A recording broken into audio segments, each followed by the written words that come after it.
Hello and welcome back. We're going to continue on and review Beastars Chapter 53.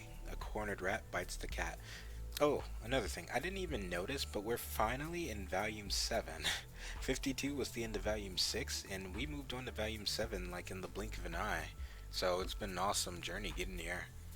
Alright, so starting, we left off with all organisms meeting, where all the group gathers to select the candidate to be the next Beast Star of their schools. So let's see. Hmm. The pot in the middle of the meeting, the liquid inside is enshrined by the council. The all organisms meeting has begun. The council in this meeting is made up of the leaders of every species. Every leader is required to put a part of their body inside that pot. It serves as an oath not to disclose anything regarding the council. A solemn meeting where the vacant Beastar position will be filled. When the last strand of DNA is placed inside the pot, the rest of the species' DNA dissolves into a chemical, causing the liquid to quickly turn blue. And with that done, serves as the signal of the beginning. Oh dear, thank you all very much for trying to help the Cherryton School. I know it must have been tough for you animals of different shapes and sizes to come here. Up the top, Secret All Organism Council meeting. Headmaster of the Cherryton School, Siberian Tiger Gone, 55 years of age, not to mention the animals sitting in the lower area today, are all headmasters of their own prestigious school academies. Okay, I'm not very used to this kind of situation. Okay, so they're all leaders? That's interesting. Let's proceed. I like how a mouse. Is that a mouse? It's some type of marsupial. Let's proceed with the meeting, shall we? A small animal can only have so much patience. You must be aware that even with all these numbers of academy representatives, the Cherryton School has the highest number of talents. And yet, for some reason, there hasn't been a single Beastar in your school for 5 years. I'll be honest, that's very strange. They haven't had a Beastar in 5 years? If anything, I feel like that would make their school even more prestigious. You shouldn't just pump out Beastars like it's nothing. You want to make sure you have the right candidate, given that they have so much power in society, like they said in like the first couple chapters. But I wonder if there's a hierarchy to that. Like, are there levels of being a Beastar or something? Like, are there different levels of Beastar, or is that like the only position available? So anyway, continuing. Well, in the Oliver School, we have at least one Beastar per year. Oh well, that's the same for the Dorpole School as well. It's commonplace. I don't like that. Like, if you have a title like this, I know there's pressure to select a representative, but what if the candidate just isn't ready? Like, I can understand. Like, say like we have Louis, for example, right? Like, he was expected to become the Beastar of the next school, right? Their top candidate. But what if they're just not ready? Like, Louis is still a kid, right? And he goes on and has an influential role in society. With what if he's ill-intentioned? Is what I'm trying to say right now, because he's a racist, and if you put him in a position of power without that growth, like that's devastating. Especially if he can make changes to society. Like, I don't get it. Oh, they're explaining what a Beastar is. So there are two specific kind of Beastars. The first is the kind that is chosen by a nationally acclaimed school. Cherryton is that. When the chosen student graduate, they obtain a high social standing and receive special training. One of the young Beastars will be chosen as a sublime Beastar, a beast who will become a driving force in the world. Okay, so there's a hierarchy to this. Alright, so if Louis was chosen, he would have been chosen as a young Beastar out of a pool of other Beastars, right? So only one can go on to become the Sublime Beastar. So my question is, can there only be one Sublime Beastar at a time? And what happens to their Beastar status if they don't become the Sublime Beastar? Is it null? Or do they keep their Beastar title? I'm guessing they keep their Beastar title. I'm guessing all of these guys right here at the council were Beastars. That would make sense. There are Beastars. Actually, no. I wouldn't think they would all be Beastars here. Just people with high authority and high power. Let's see. And it just so happens that most of the sublime Beastars come from none other than the Cherryton School. Oh dearly, sure. I like this lion. He's in a stressful position right now. Damn it. I wish I didn't have to come here. Yeah, he's stressed out about that. Artidactyls are too hysterical and love playing the victim card. Par- Parasidactyls are too hard-headed and out of touch with modern society. Don't you think we have a hero in our society? I'm sorry, don't you think we need a hero in our society? They're too senseless. Get a herbivore to be the next Beastar. The Lord wouldn't approve of this meeting. The Lord? Oh, they have religion and Beastars? Coming from the elephant. Oh my gosh, I swear, this dress is gonna make my wings change color. Birds in general are more interested in arts than politics. Carnivorians are chauvinistic and make no effort to hide their arrogance. That's classic Bill right there. Ah, those herbivores are bleeding again. What else is new? There is no way we can gather every organism here and exchange opinions without conflict. This is what council meetings are. It's all politics. It's all politics. So there was some truth into what Louis said about that. You know, I heard a rumor that your top Beastar candidate, Louis, has dropped out of your school. I've heard that too. What's that about? Couldn't you have talked some sense into him? Louis is going through changes right now. I've been concerned about the third year Louis, but I have no intention of giving him any special treatment. What? Listen, if he's a student of my proud school, he is still just a boy. I like that. I like that a lot. He's recognizing that. A student's youth is a very harsh time. You've all experienced youth.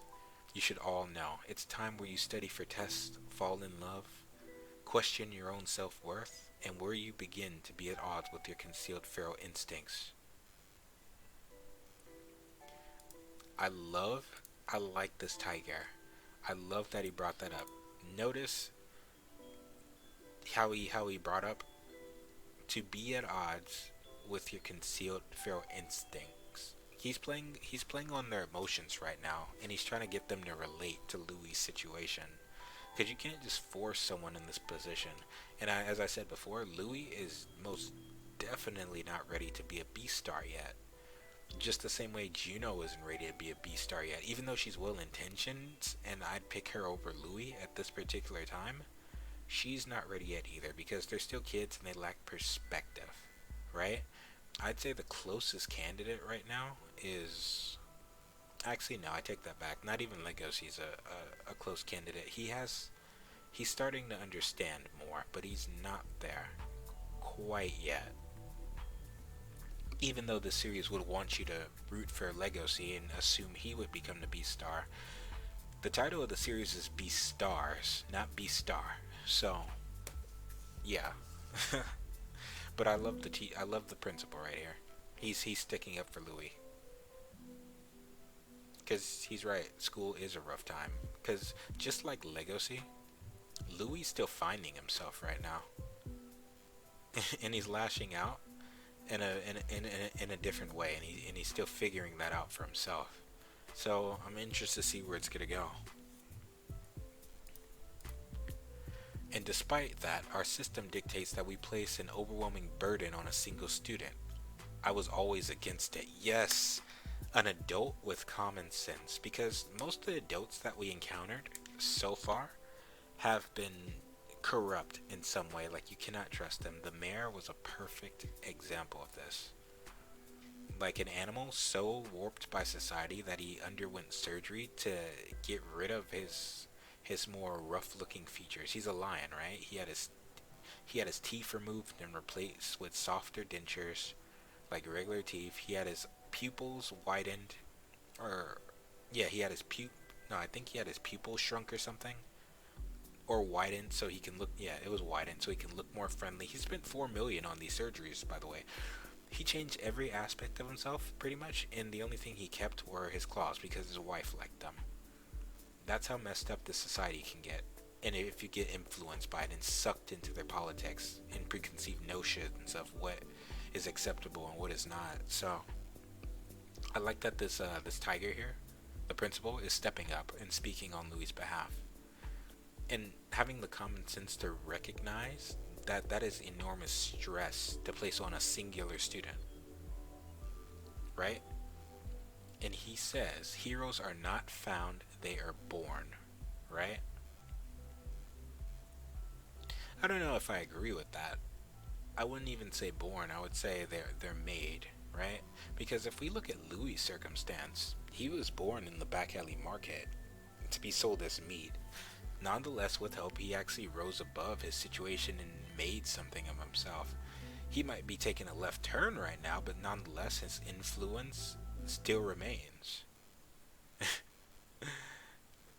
So that's going to be interesting. So continuing. Ahem. So my point is that the students are important to me, and I fully intend on watching them grow. Huge emphasis on the grow. Love this guy right here. How very feline of you. You'd make a good speaker on laissez-faire. Maybe it's because of your attitude that there was a murder in the Cherryton school. Finally. Okay, I wonder if this is where it's going to get brought up again. They're finally bringing up the murder that happened in Chapter 1. So, that murder back in... Oh, wait. Okay. That's the worst thing he could have done. Why are they throwing so much shade at this man? That's nuts. So that murder back in spring, an alpaca in their drama club was eaten alive. That was really big back then. Did they find the culprit? No, they haven't. Do you seriously think it was done by an outsider when Cherryton is a boarding school? While you're pretending that tragedy never happened, the culprit is probably still in school, pretending to be harmless. Pretending to be a harmless student. Makes perfect sense. I think you should nominate the student who captures the culprit as the next Beastar of the Cherryton school. That's an oddly specific request. But I guess whatever moves the plot along. That would surely give birth to a hero. A wonderful idea, wouldn't you agree? What? What the hell? That's messed up. That's a job for the police, but what evidence do they even have? The student was devoured alive, though, so... That's a terrible idea. Well, it does sound like a good idea. It is simple. I second that. That case ought to be closed once and for all. They're calling it simple, but it's like, no, that is not simple. How would you even go about catching a killer like this, right? In that case, those who are in, give a round of applause. Everyone claps. I knew this was going to turn out badly. That's so messed up. So, okay, so we're going to move into a new arc. The next Beastar, the Tim's Killer arc. Finally, they're bringing it up. I brought it up in Chapter 1 when I started reviewing this series. Bill, I had a list of top three suspects who were on my list, just based off of what we knew and the evidence that was presented. Bill is off my list because it just doesn't make sense that it would be Bill, based on what we know about Bill. I pretty much reviewed that already, but it was his first time eating meat. His first time eating meat was back in the back alley market chapter when he ate that old dude's finger. You saw it off screen, but he confirmed later on that, yeah, he did do it, and he said he climbed the stairs of adulthood that night. And I'd say the closest he's gotten before that was just rabbit blood. So, Bill's off my list. And plus, he seems like a genuine dude. Loudmouth, but a genuine dude nonetheless. You know, that doesn't necessarily make him a bad guy. And I don't think he's a suspect. In the very beginning, the silhouette resembled that of a wolf, but if you look closely at the features, I think that was just supposed to be like a red herring. And I feel like somewhere along the line, it may have gotten changed, because if you haven't noticed, the tone of this show it's kind of unpredictable and it's changing, and it does it so subtly. It goes from being like this dark drama to like this romance story, and I think we're moving back into darker territory now, which is something I thought we were gonna have from the get-go. But I guess this was just set up, so this was just set up for this new arc that's coming right now. So I feel that's kind of interesting, and I can't wait to see what's gonna happen next. Anyway, so it felt like it was supposed to the murderer was set up to be Legacy, right, from before. But I think that was just the series playing with our preconceived notions of how the story was gonna go. And based on Legacy's dark personality, he was easy to like um to like point the finger at, like, because we suspected it because everyone else suspected it as well. But the only reason I'm saying it's not him is because we got to know Legacy. We understand Legacy better now. So there's only one suspect in my opinion, and he was on the cover spread of chapter 1 where I compared their shoes. And throughout the series, I kind of drew attention to it,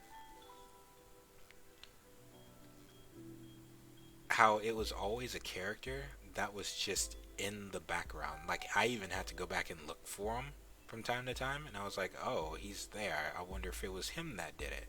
He fits the description. He might have the strength to do it. He has the height. He has, So it's definitely a background character that is most definitely, I'm like 200% sure now, is most definitely in Drama Club.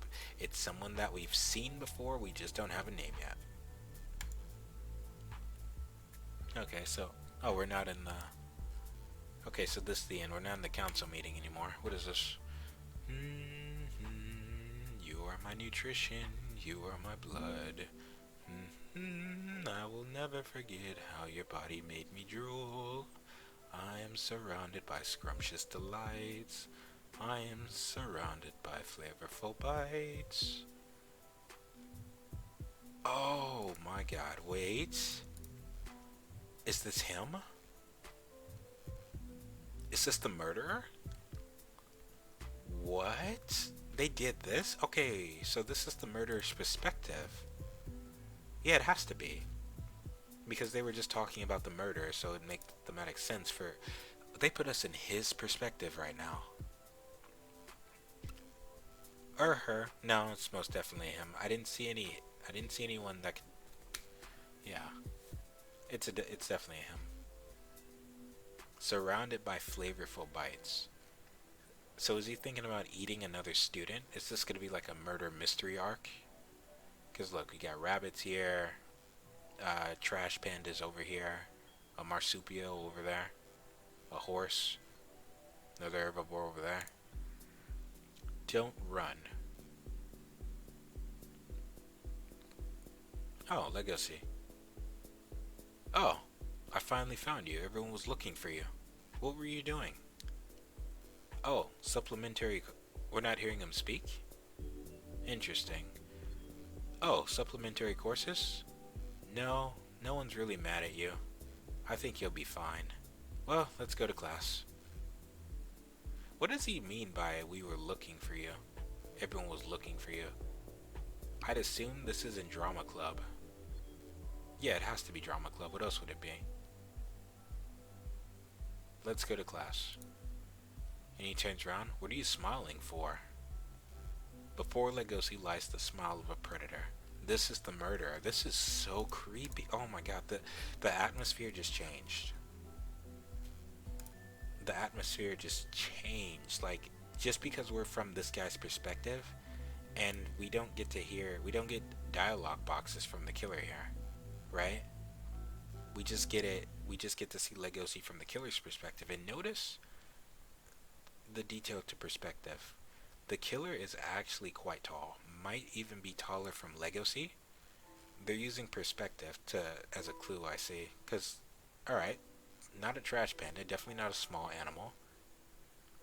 Might be the size of this horse right here. taller than this bird over here.